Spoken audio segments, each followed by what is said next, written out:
So today our topic is Sunday laws, the 1988 attempt, right? Now, some people think it would be impossible for Sunday legislation or for a national Sunday law to be enacted or to become a law in the United States of America. After all, they say that that's the land of the free and the home of the brave. Now, the US has a First Amendment in their constitution that forbids their Congress for making any law that establishes religious legislation, right? However, the government can suspend constitutional guarantees in times of national emergency, right? And strange things can happen at these times of national emergency. Now, today we are going to study a historical period in the United States, which teaches us that things will occur in the future. Now, from 1861 to 1865, there was a national emergency in the United States, right? It was called the Civil War. Now, the Civil War was raging and a movement arose that strongly advocated for a national Sunday law because of the Civil War, right? Afterwards, in the restructuring of the country, there was a strong push in the United States, both among ministers, politicians, to establish a national Sunday law. Now, why are we talking about the United States? It's because in Revelation 13, we are told that the land beasts will make an image to the sea beast. And it will be America that will heal the wound of the papacy. So that's why we look at America for these signs to be fulfilled, right? Now, those who forget to learn from the mistakes of history are bound to repeat them. That is why it is indeed dangerous to erase the reminders of the past, right? We must remember what happened in the past because history has a tendency of repeating itself. Now, today's study, the primary sources for today's study are taken from individuals who were contemporaries of this event. So they were actually eyewitness customers. So the primary sources for our study is Ellen G. White's Testimonies for the Church, Volume 5, page 711 to 718. That's on the National Reform Movement. Then Mrs. White's The Great Controversy, page 582 to 592. The impending conflict, the chapter title, The Impending Conflict. Then the book Civil Government and Religion by A.T. Jones was actually, now A.T. Jones actually testified before the Senate or a committee in the Senate on this Sunday laws, right? Then we will look at the views of national reform. These are essays written by A.T. Jones and E.J. Wagner. Then the national Sunday law, the minutes of the hearings where A.T. Jones testified before the United States Senate Education Committee. Now, this book is a powerful book which provides arguments that A.T. Jones used before the committee, Senate committee, right? Now, Senator Blair, one of the strong proponents of the National Sunday Law, repeatedly interrupted Elder Jones. A careful study of this book is a must because the arguments that Jones used, we will have to use again in the future. Now, let's talk a little bit about the origin of the National Reform Movement. The National Reform Movement, the Reform Association, came into existence towards the end of the Civil War in the United States in the year 1864. Now, the object of the organization was to bring into the Constitution the idea that the United States was a Christian nation, a kindred idea that was also to amend the Constitution of the United States to enforce a national Sunday law, right? The first national convention of this national reform movement was on January 27 and 28, 1864. Now, who were the members of this association? They were many and varied. The association had 120 vice presidents. Right? If you notice, it's an interesting fact in the light of the 120 satraps in the kingdom of Medo-Persia who stealthily deceived King Darius to have Daniel thrown into the lion's den. That's found in Daniel 6:1.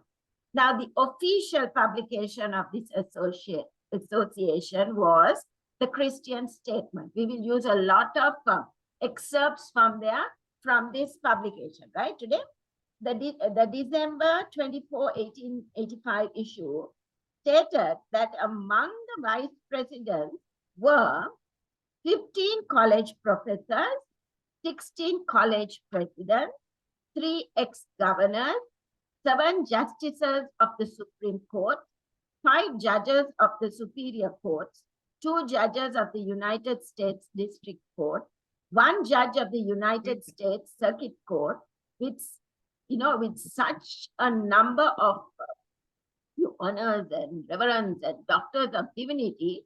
They say that we could not attempt to count them. That was that many who were members of this association, right? There was a top cream of society plus the religious dignitaries as well, right? Then in 1888, we find that the objectives of the association had developed a strong following and seemed reachable.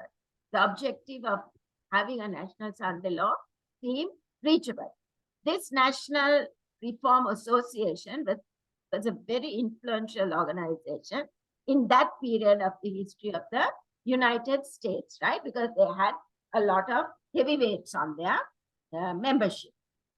Now, the individual in the Senate, in the United States Senate, who was pushing for the Sunday law and the declaration that the United States is a national Christian nation, was called Henry W. Blair, right? And on May 25th, 1888, Senator Henry W. Blair of New Hampshire introduced a bill number 2983 into Congress. In it was legislation for a national Sunday law. The bill in its entirety is found in the book Civil Government and Religion, page 65 to 67.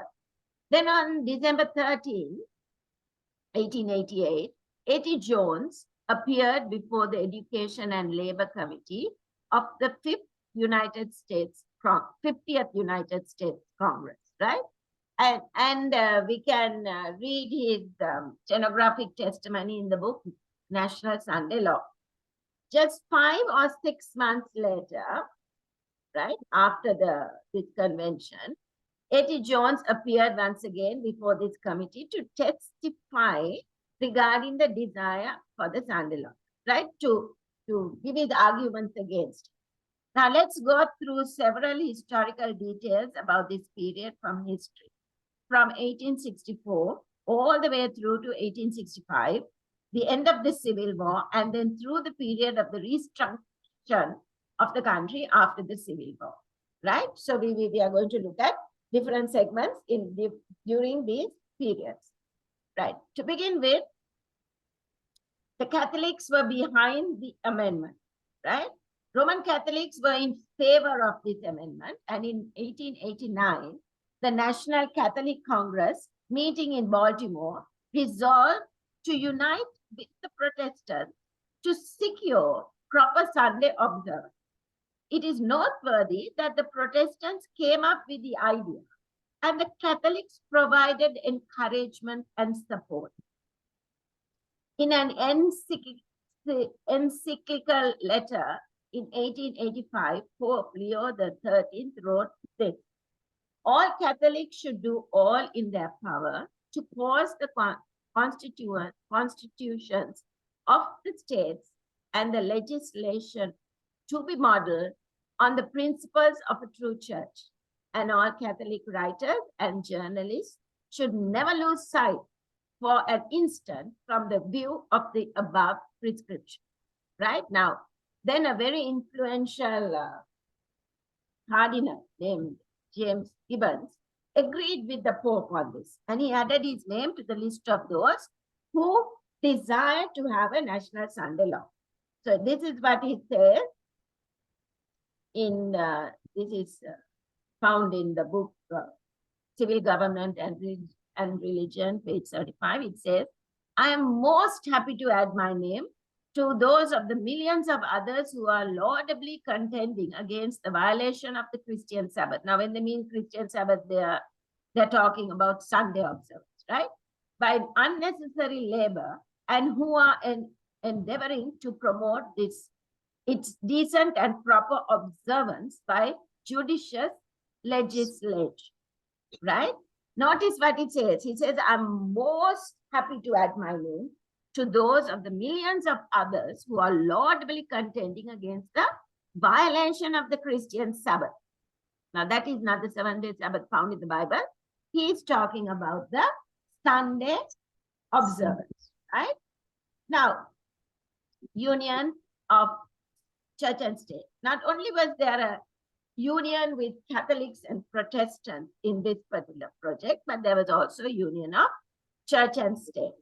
Let's read the first one by Jonathan Edward, Doctor of Divinity at the New York City Convention held on February 26th and 27th, 1873, and this is what he said.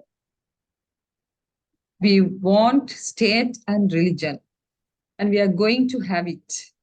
The Christian oath and Christian morality shall have in this land an undeniable legal basis. We use this word religion in its proper sense as meaning a man's personal relation of faith and obedience to God. Okay.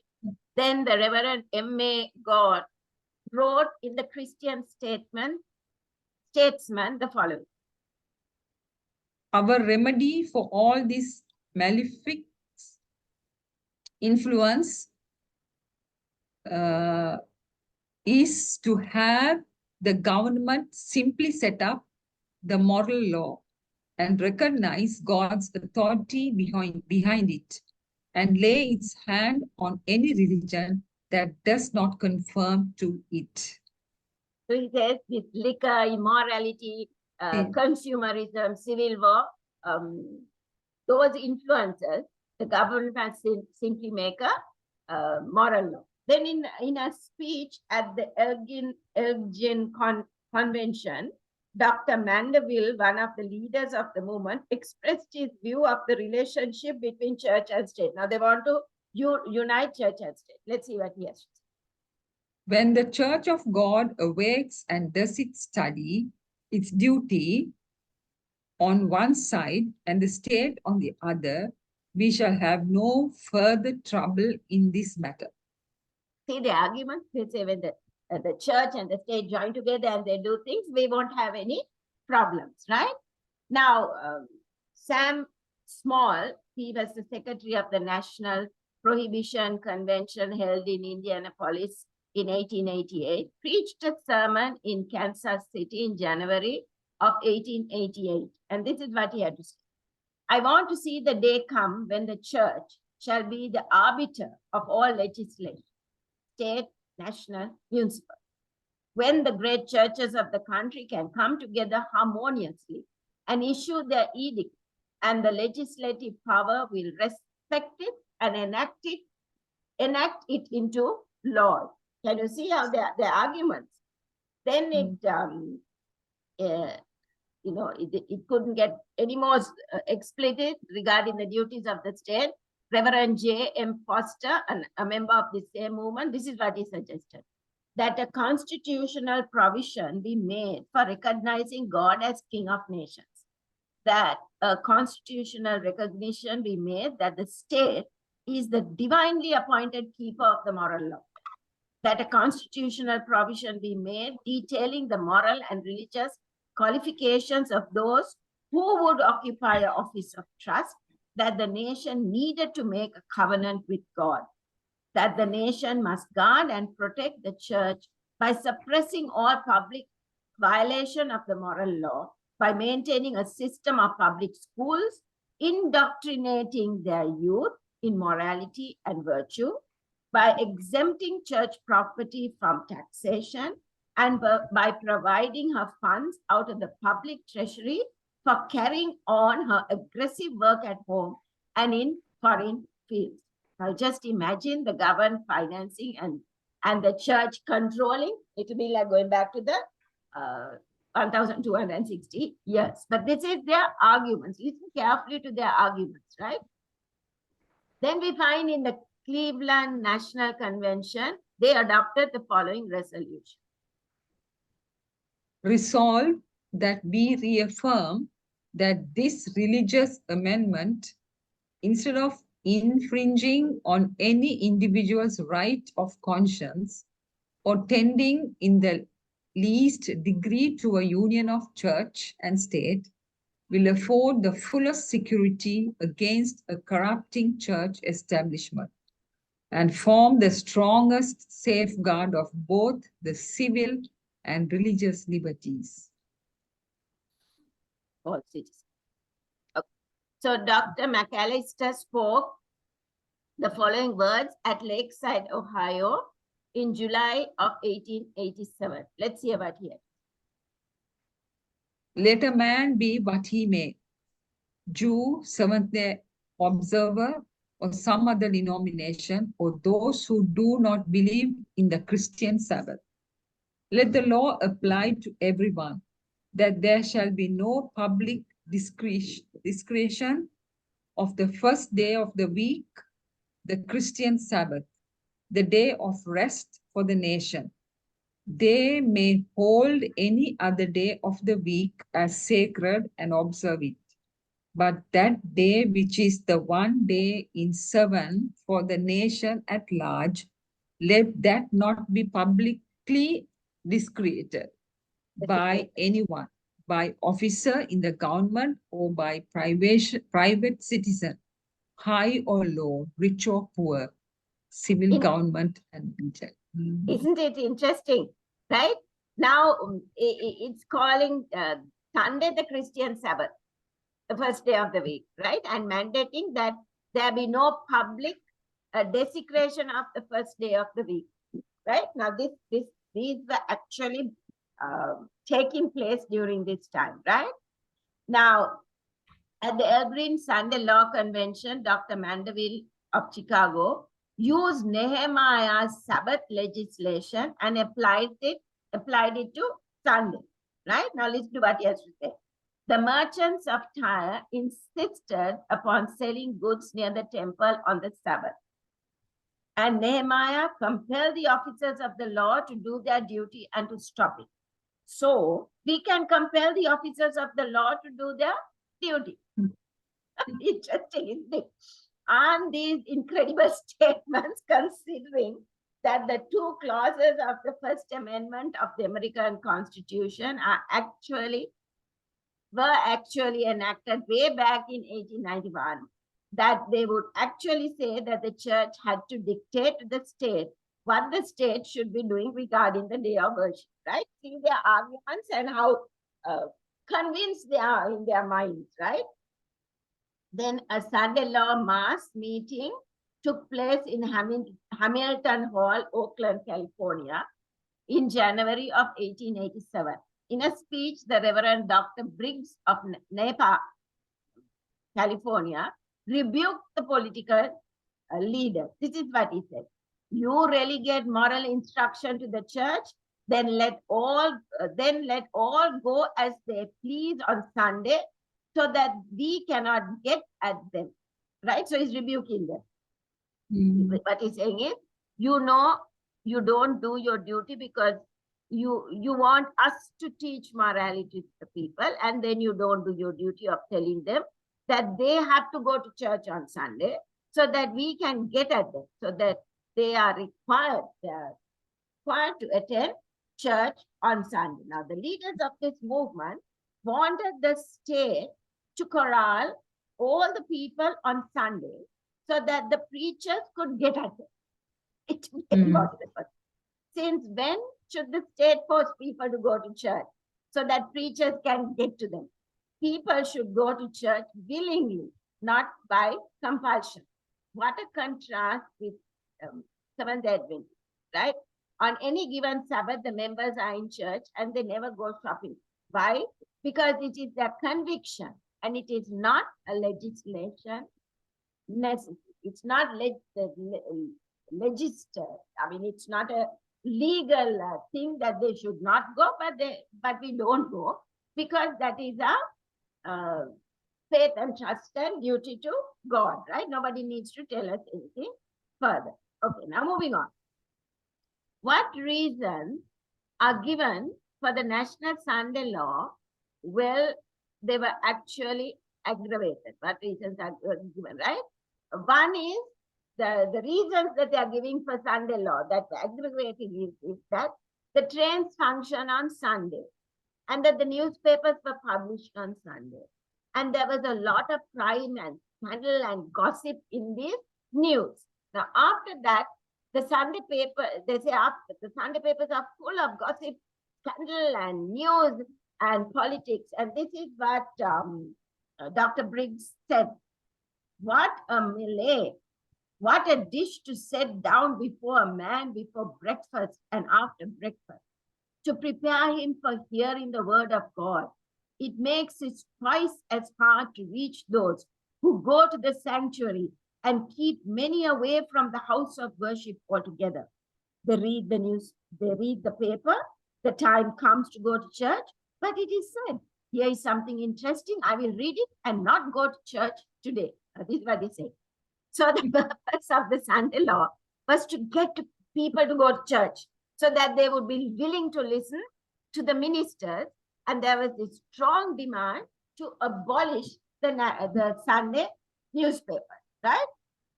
And notice this quotation, which is in the Civil Government and Religious Book, page 65. There was a strong movement. Again, it is shown that there is a strong movement to abolish the Sunday paper. It says there, the laboring class are apt to rise late on a Sunday morning, read the Sunday papers, and allow the hour of worship to go by unheeded. So stop publishing the newspapers and then they will not have anything to do. That's what they are saying here.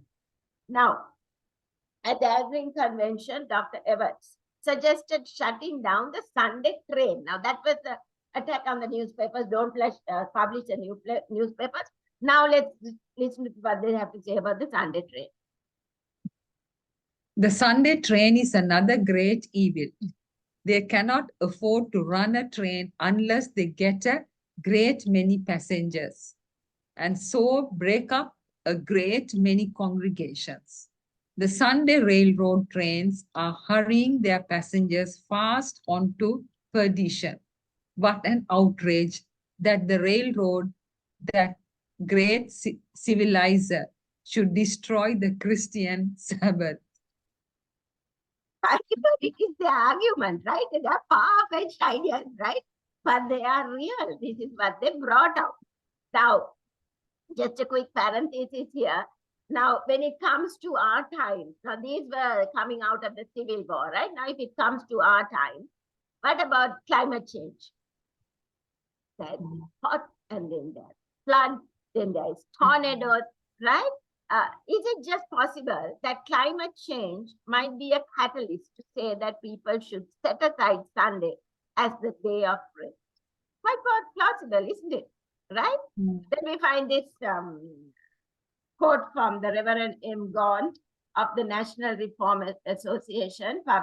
He published an article in the Christian Statement, which was their publication, on September 25th, 1884, about the need, once again, to shut the railroad on Sunday. Let's read what he has to say. This railroad, the Chicago and Rock Island, has been running excursion trains from Des Moines to Colfax Springs on the Sabbath, Sunday, for some time. And the ministers complain that their members go on those excursions. Out of the train because the people are going on excursions and not coming to church. Now, Dr. Joseph Cook, in the Boston Monday lectures in 1887, clearly stated that he did not want mere civil Sabbath legislation. Now, when they say Sabbath, they're talking about Sunday, right? But rather a religious legislation. Let's see what he has to say.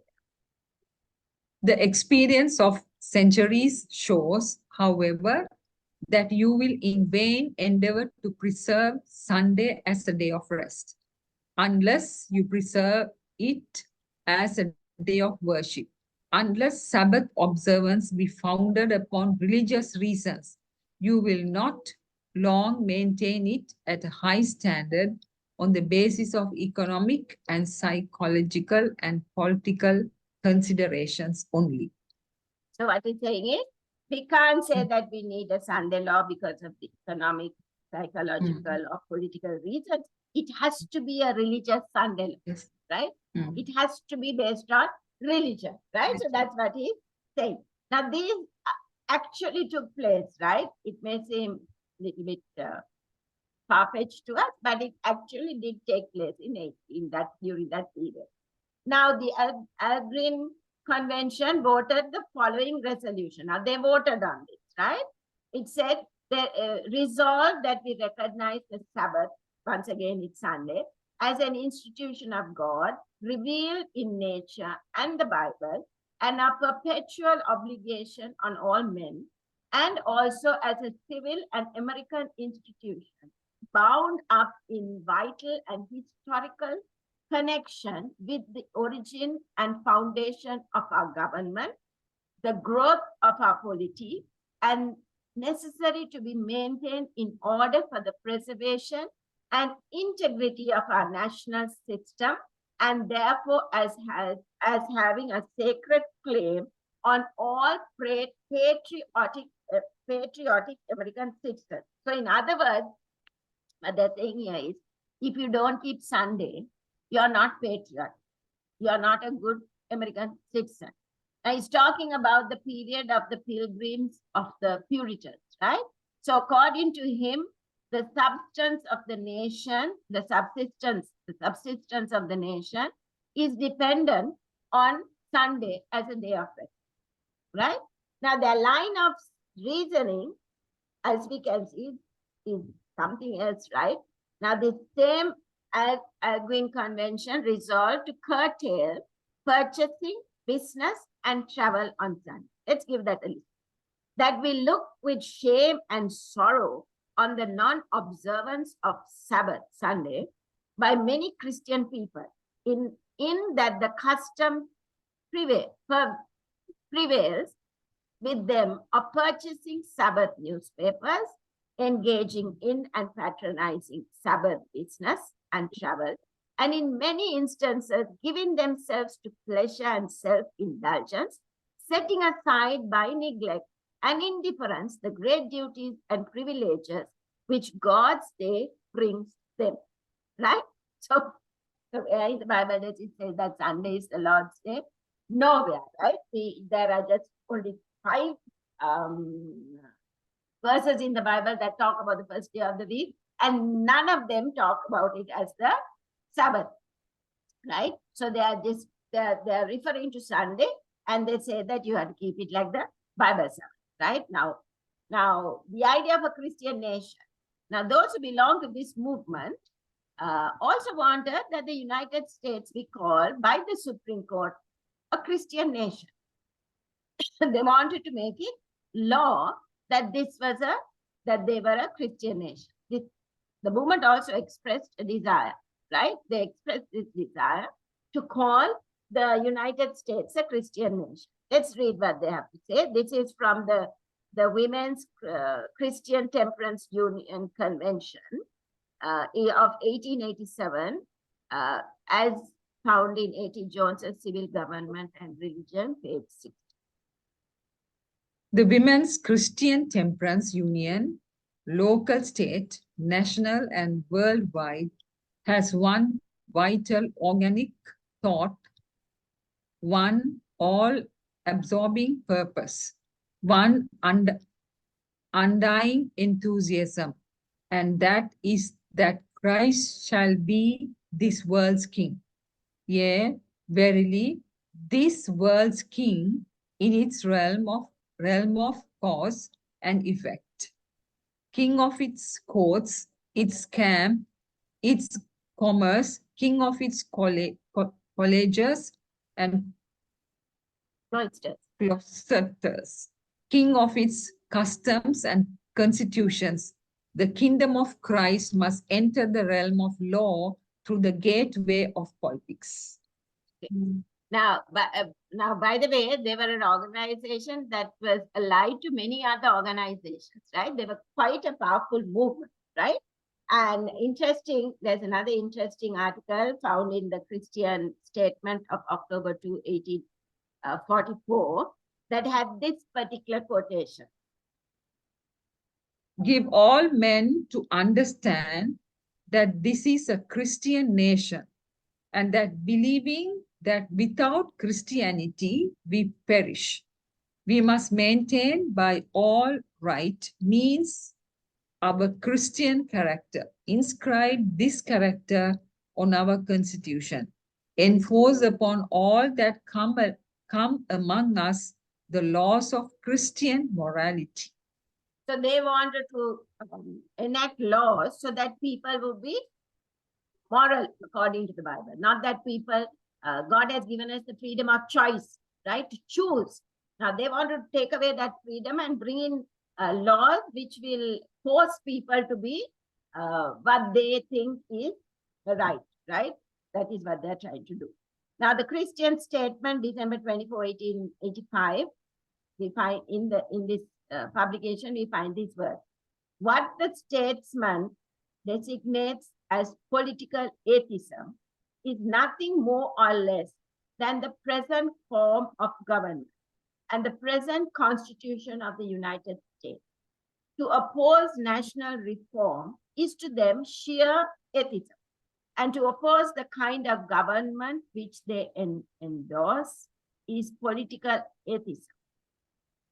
That no religious test shall be required of a civil ruler is declared by Reverend M.A. Galt to be the infidel theory of government. So they are criticizing the government because it would not legislate religion. They called it atheist.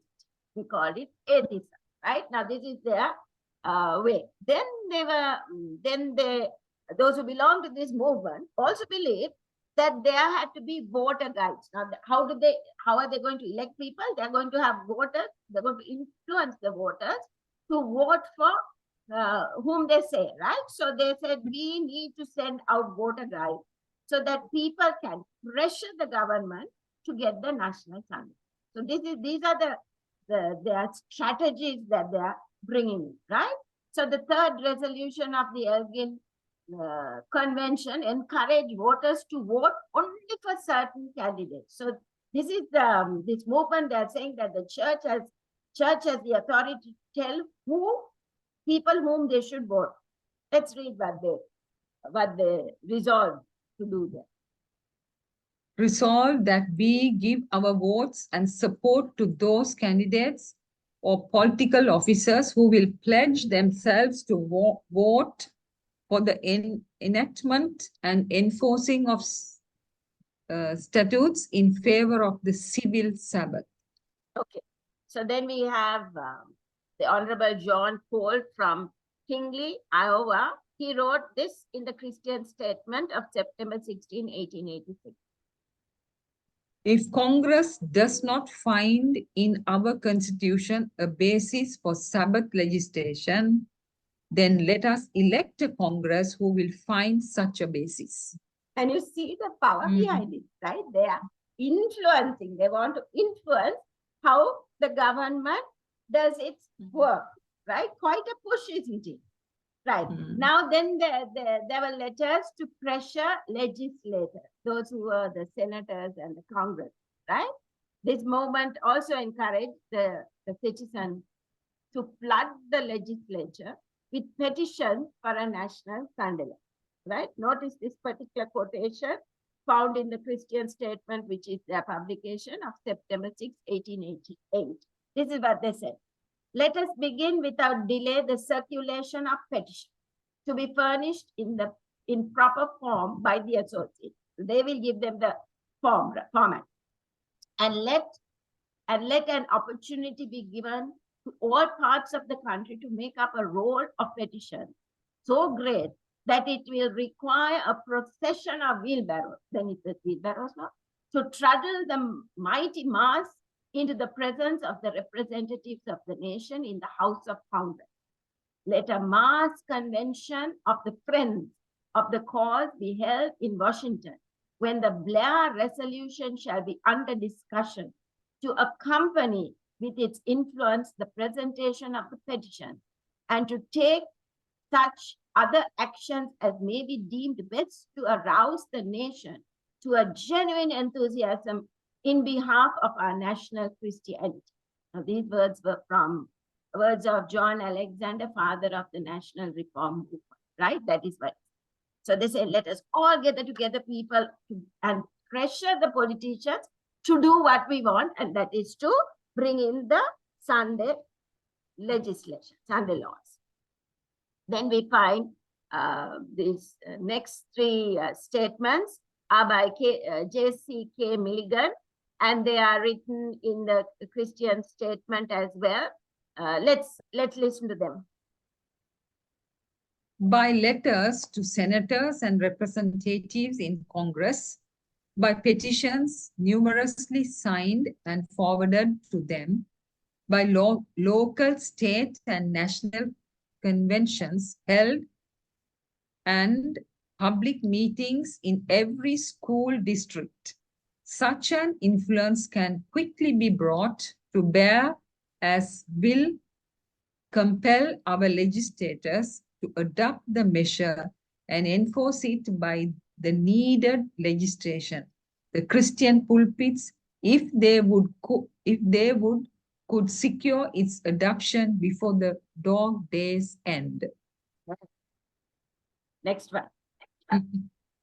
By letters to senators and representatives in Congress, by petitions numerously signed and forwarded to them, by local, state, and national conventions held and public meetings in every school district, such an influence can quickly be brought to bear as will compel our legislators to adopt the measure and enforce it by the needed legislation. The Christian pulpits, if they could secure its adoption before the dog days end. The same quotation I have put it there, right? Okay, the next one. What is? Okay. The changes will come gradually and probably only after the whole framework of Bible legislation has been thoroughly canvassed by Congress and state legislators, by the Supreme Court of the United States and of the several states, and by lawyers and citizens. An outpouring of the Spirit might soon secure it. So they bring the Spirit into it, right? So this is what they're doing. Then the Lansing Republican, they rebuked this movement to pressure legislators. This is one of the few voices that was against this particular desire for a Sunday law, and this is what the Lansing Republican said. It was a magazine or a newspaper, right? This is what it said. Thousands of men, if called upon to vote for such an amendment, would hesitate to vote against God, although they might not believe that the amendment is necessary or that it is right.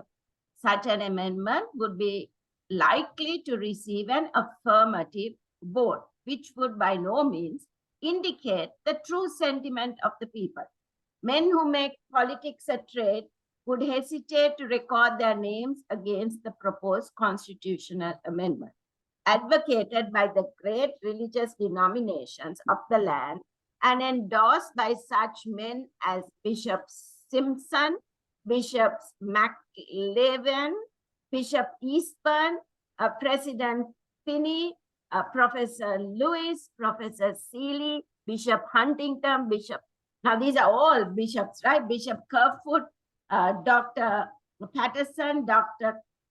Cooler, and many other divines who are the representative men of our respective denominations, right? So in other words, the politicians would feel pressured if they didn't go along with what they could not be, or they could not be elected, right? If they wanted to be re-elected, they had to go along with this, and that's politics, right? How we know it. Now, strangely enough, we find the Protestants united. Do you know that there was also a desire among the Protestant denominations to unite themselves to be united among them, right? Let's read what the Christian statement of February 7, 1884 has to say. We are different divisions of Emmanuel's army. The Methodists are the charging cavalry, the Presbyterians, the fighting infantry, the covenanters, the batteries upon the heights. We have one commander in chief, and under him we go forward. One united phalanx against the common enemy. And when the victory is gained, the army will be one and the leader is one. Wow. That's a push for ecumenism, all right, among the Protestant denominations. They also wanted the pastors to be the moral leaders of the nation. So think about it, the pastors being the moral leaders of the nations. Filter that in your mind a little bit. Then Reverend Mr. Milligan described the pastors, this is how he's describing the pastors as moral conscience of society through the instrumentality of the state, right? They just wanted to control the state. This is what he has to say in the National Reform page 9 and 10. The churches and the pulpits have much to do with shaping and forming opinions on all moral questions, and with interpretations of scripture on moral and civil as well as on theological and ecclesiastical points. And it is probable that in the most universal gatherings of our citizens about these, the chief discussions and final decisions of most points will be developed there. That is the church and the pulpits, right? Will determine the laws that are to be passed. Many nations shall come and say, come, let us go up to the mountain of the Lord and to the house of God of Jacob, and he will teach us his ways, and we will walk in his paths. For the Lord shall go forth of Zion. There certainly is no class of citizens more, listen to this carefully, more intelligent, patriotic, and trustworthy than the leaders and teachers in our church. Let that sink in, people. So basically, the leaders of the church would pressure the people. So the people and the ministers would pressure the government to enforce the National Sunday Law and the declaration that the United States of America is a Christian nation. So that is what he's trying to bring in. Force, no choice. You have to do what they say. Definition of the establishment clause. Now, America has its establishment clause. They want to redefine, right? So they wanted to redefine this clause of the Constitution, and they wanted to do this in 1874. In the 1874 Pittsburgh Convention, Professor Blanchard described his view of the union of church and state. He discussed here the meaning of the establishment clause, that Congress can make no law having anything to do with the religious observance, right? That is the establishment clause in their Congress. Praise God, it's still there, right? That the state cannot make a law to have anything to do with religious observance, right? Let's see what he has to say. But union of church and state is the selection by the nation of one church, the endowment of such a church, the appointment of its officers, and oversight of its doctrines. For such a union, none of us plead. To such a union, we are all of us opposed. So what he's saying is that what the First Amendment forbids, selecting one church as a national church above all other churches. Now, W.J. Coleman, another one of those who belong to this movement, gave his meaning of the establishment role. Let's see what we have. The first sentence of Article 1 of amendments reads, Congress shall make no law respecting an establishment of religion or prohibiting the free exercise thereof.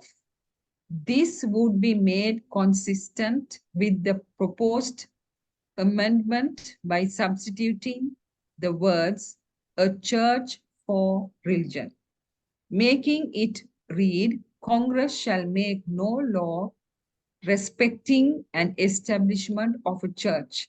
This is what the Reform Association believes should be the rule in a rightly constituted state. There should be religion, but no church. So what they're saying is, in other words, that Congress can make laws regarding religion, but they cannot establish the national church, right? So that is what he says. That is his take on the First Amendment. Now, embracing Roman Catholic principles. Now, I hope we are listening, all of us are listening to all of this, because they're going to see that in 1980, 1999, and even in 2000, there was a very similar movement like this in the United States of America, right? We also find that those individuals who wanted this Sunday law embraced Roman Catholic principles. Now, notice what one individual wrote in the same publication of December 11, 1884. This is what he says. We cordially, gladly recognize the fact that in South America, republics, and in France and other European countries, the Roman Catholics are the recognized advocates of national Christianity and stand opposed to all the proposals of secularism. Are you getting that? Now, like I said, in the 1980s and 99, this was called secular humanism. So there is nothing new under the sun, right? It's the same thing that is coming out in these times, that just dressed up and packaged different, right? Now, the national reformers wanted the same system as Catholicism had in Europe and South America, a national religion enforced by law. They thus wanted to make an image to the beast in the United States. Now, let's see what they say in the Christian statement of December 11, 1884. Whenever they, that is the Roman Catholics, are willing to cooperate in resisting the progress of political atheism, that is secular humanism, we will gladly join hands, significant expression, with them, right? So the Reverend Sylvester F. Scoville, a leading national reformer, supported uniting with the Roman Catholics in a common cause. Surprisingly, the suggestion was that Protestants recruit the help of the Roman Catholics for a national Sunday law.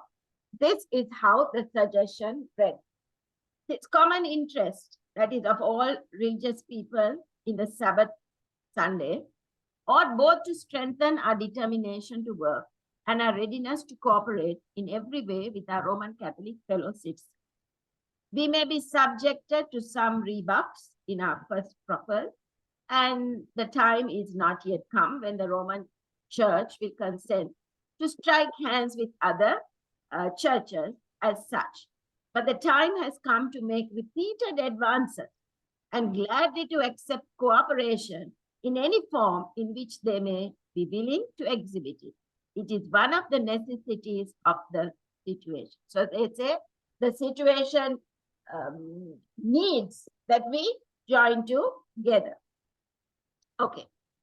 Religious instruction in public schools, right? Now, Senator Blair advocated for religious textbooks in public schools to introduce a religious curriculum into the public school system, right? Now, this is what he said.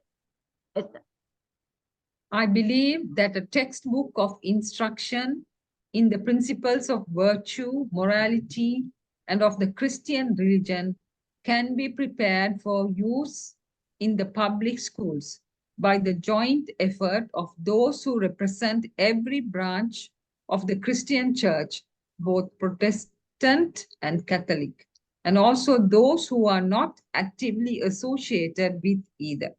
Okay. So in other words, what he's saying is the Catholics, the Protestants, and those who don't have a religion, right? They should all get together and prepare books that promote the Christian religion in public schools.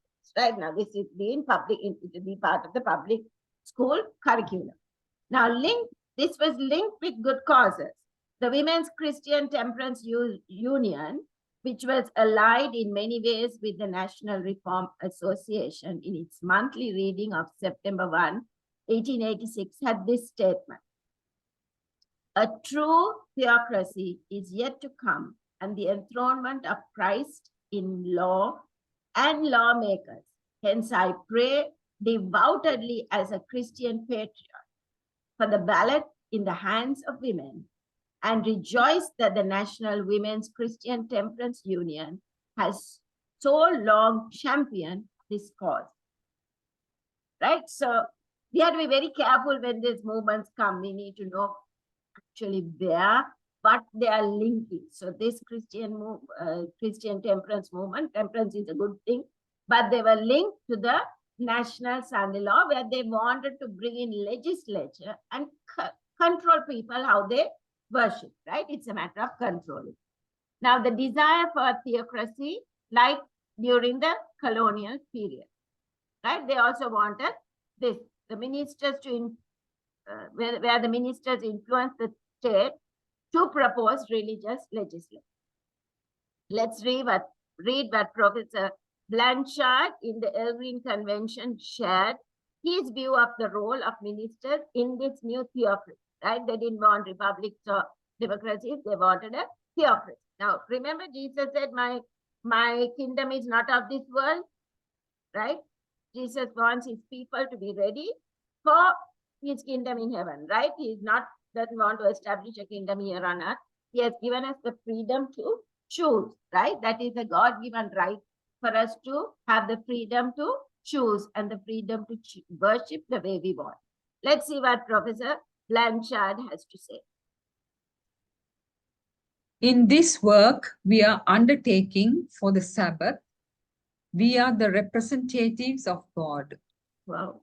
So what he's saying is, we the ministers, the teachers, we are the representatives of God in this work of getting the Sunday law, right? We also find this statement. The government of Israel was a theocracy. The will of God was made known to the ruler by prophets. The ruler compelled the officers of the law to prevent the ungodly from selling goods on the Sabbath. This government is to be made a theocracy. The preachers are the successors of the prophets, and they are to compel the officers of the law to prevent all selling of goods and all manner of work on Sunday. Wow. And these statements just,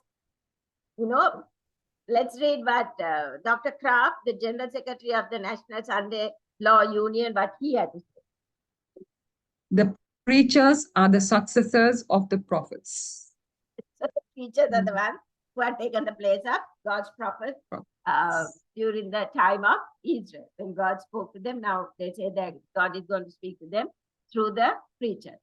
Now, in the Cincinnati National Reform Convention, Professor J.R.W. Sloan, Doctor of Divinity, stated this in 1872. He said, every government is equitable, by equitable law is a government of God.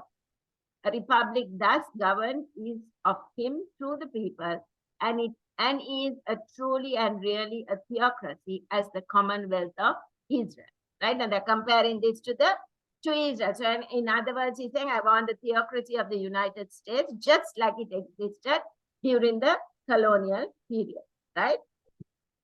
Then in the president's annual address, this is their president in the Nashville Convention in 1887, this is what it says.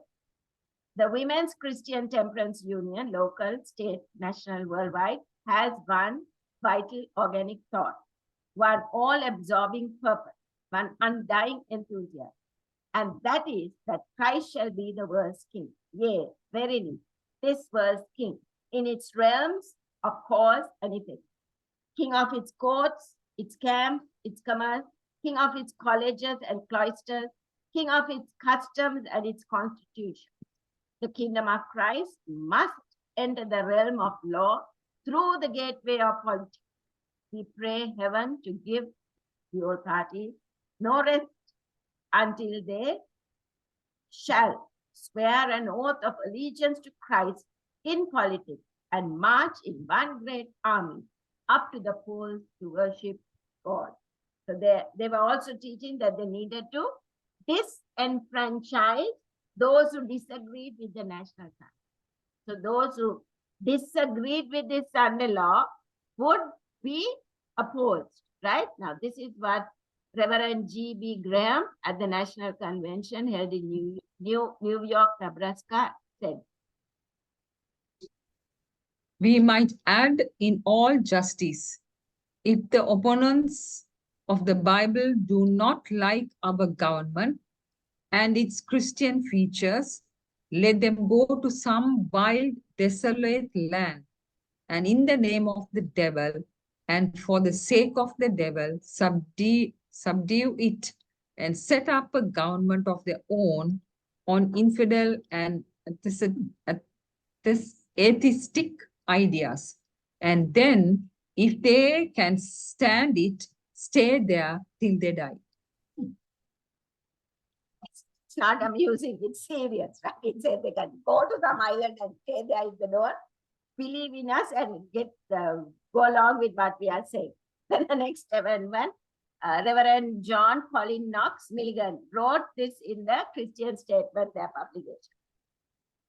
When the amendment is adopted, how will it act upon the civil and political rights of infidels, Jews, etc.?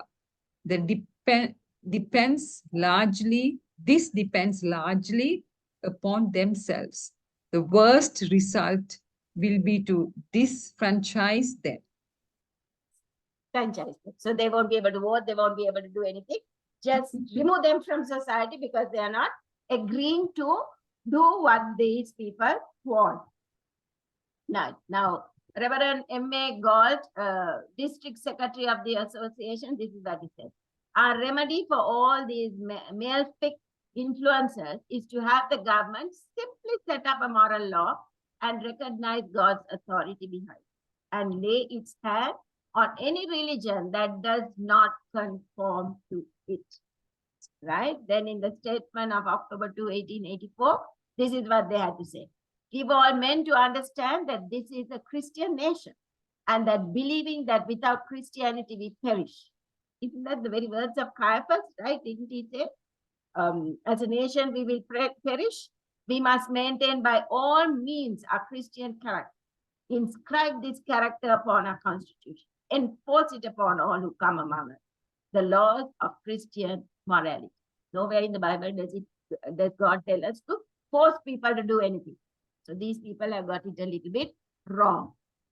Now, once again, W.J. Coleman in November 1, 1883, answered a question of a person who signed Truth Seeker. Let's see what his answer is. What effect would the adoption of the Christian Amendment, together with proposed changes in the Constitution, have upon those who deny that God is sovereign, Christ the ruler, and the Bible law? This brings up the conscience question at once. The classes who would object are, as truth seekers has said, Jews, infidels, atheists, and others. These classes are perfectly satisfied with the Constitution as it is. How would they stand towards it if it recognized the authority of our Lord Jesus Christ?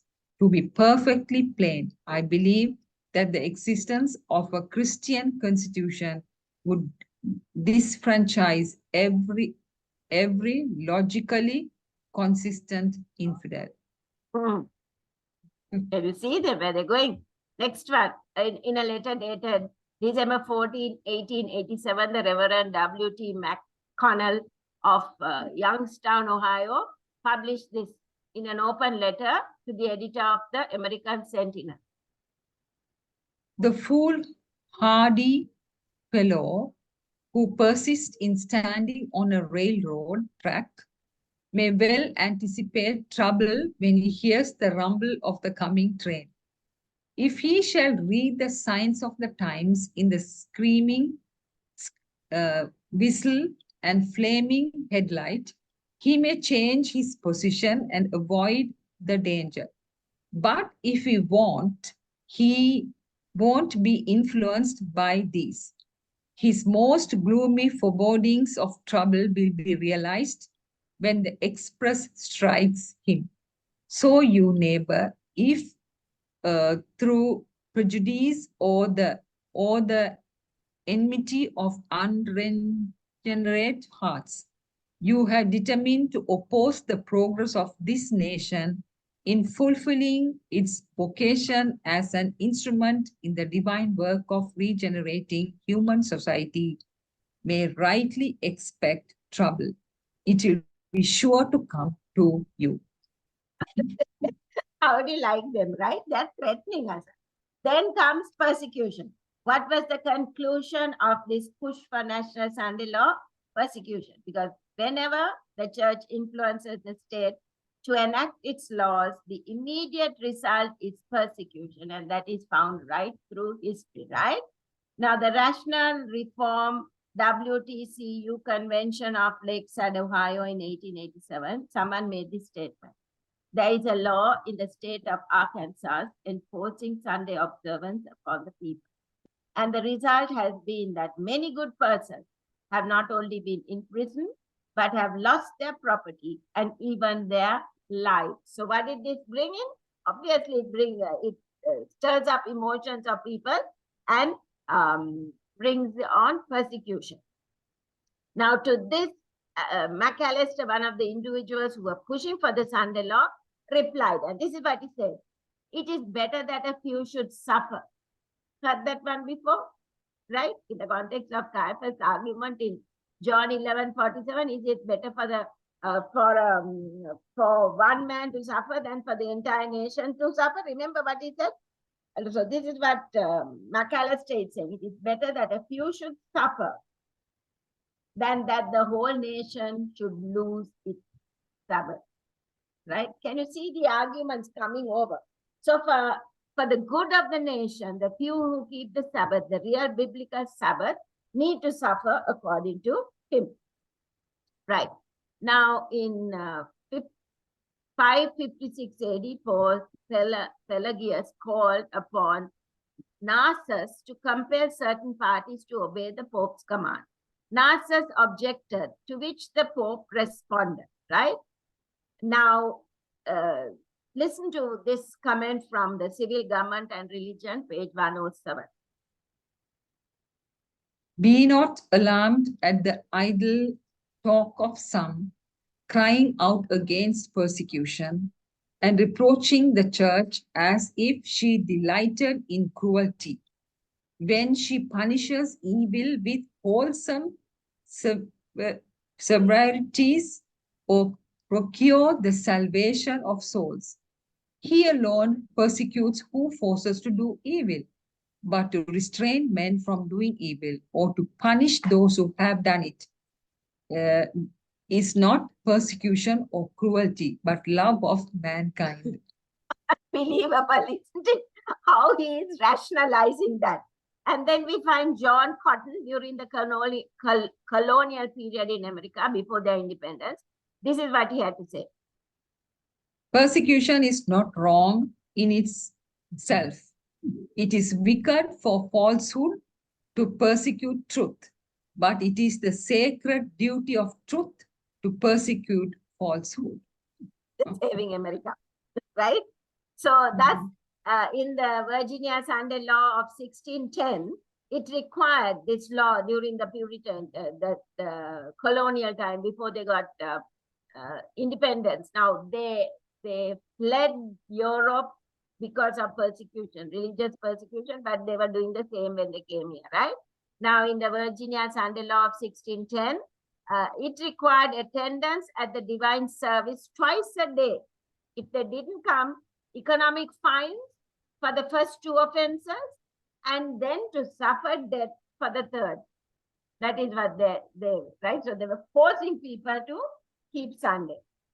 Now, a minister in Salem, California stated this in September of 1888. We have laws to punish the man who steals our property, but we have no law to prevent people from working on Sunday. It is right that the thief be punished, but I have more sympathy for that man than I have for him that works on that day. Are we catching the mood here, right, of Mm. that time? Amazing, right? In the United States, they call them the land of the free and the home of the brave. They are forgetting the lessons of history, and those lessons of history. Now, this is in 1888. We are going to study about 1980 and 1990 and the 2000 next week. We can be quite sure that these will repeat again in the future. Now, Seventh-day Adventists persecuted. Now, during this period, Seventh-day Adventists were persecuted in Arkansas and Tennessee. They were persecuted for not observing Sunday as the day of rest. How were they persecuted? Their property was confiscated and many paid fines. Others were imprisoned and some even lost their lives. Now, how do we know this for sure? In the book Civil Government and Religion, A.T. Jones documents 21 cases with proper names of the accused, cases, the names of the judges, the charges, and penalties. So now A.T. Jones was a eyewitness to this, right? So we find that this is true. For the Seventh-day Adventists who have not been abiding by the idea that there needs to be a Sunday law. Now, in the century of April 1888, Mr. Kennan described the statutes of Russia on the subject of crime against faith. Now, he's quoting this statute after statute, right? Let's notice exactly what he has to say. Now, this is the Russian statute back at that time, right? Whoever shall censure the Christian faith or the Orthodox Church or the scriptures or the holy sacraments or the saints or the images or the Virgin Mary or the angels or Christ or God shall be deprived of all civil rights and exiled for life to the most remote parts of Siberia. Now, Siberia in Russia is the most remote and terrible places where they send hardened criminals, right? This is the system in Russia, and it is in the direct line of the visions of the National Reform Association. With this difference, however, that Russia in the context to send dissenters to Siberia, while the national reformers want to send them to the devil straight away. Okay.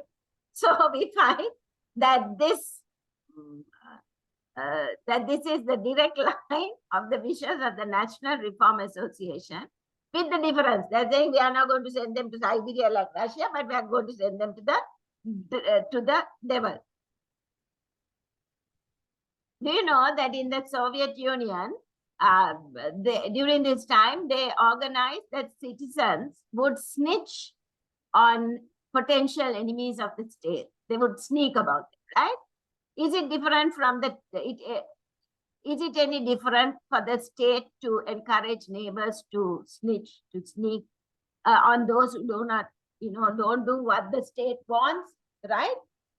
So we find that the state encouraged people to sneak about the others. Now, Reverend W.N. Greer of Due West, South Carolina, at the Philadelphia Convention of 1888, stated this: every sin, secret or public, against God is a sin against our country and is high treason against the state. Would you say, wow?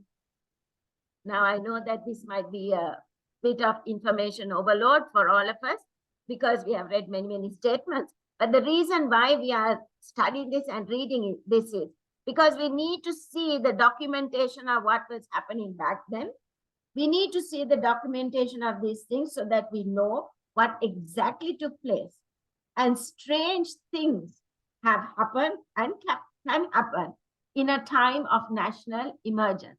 So when people get scared, they do strange things. Back then, it was the civil war and the restructuring of the country, reconstruction of the country. And we noticed that there were problems with liquor, with tobacco, with party, with crime in society. And so they said the best way to deal with this is to get the nation to go back to God and keep Sunday, like what happened during the colonial period and with the pilgrims on the part of the Puritans. So they came to, that's what they were called. Now, this may have happened back in the 19th century, but we are living in the 21st century. But if you listen to the chatter coming out of the United States of America today, from the extreme Christian evangelical groups, we can hear clearly that this is what they're gearing towards, right? Now, next week, we will look at events that took place in, like I said, in the 1980s, 1990s, and even in the early 2000s. Now, did you and I realize that? No, but we will go through that. They're going to notice that many of the same arguments that were used by the national reformers back in the 1800s, 1880s, were used during this time period. It also includes joining forces with the Roman Catholics. It includes getting Protestant denominations to work together. The ecumenical movement. It includes having United States to be a theocracy. It includes including religious institutions into the Constitution or into their public schools, includes having voter guides to influence the voters how they'll vote, includes all these characteristics that we just now saw that were there in the 1880s. They were also proposing that it was necessary for the church to return to the observance of Sunday as the day of rest, right? During the 1980s, 1990s, and early 2000s. So we are going to see that exactly what took place in the 1880s took place in the late 90s, early 2000s, and we can be quite sure that they'll take place in the future.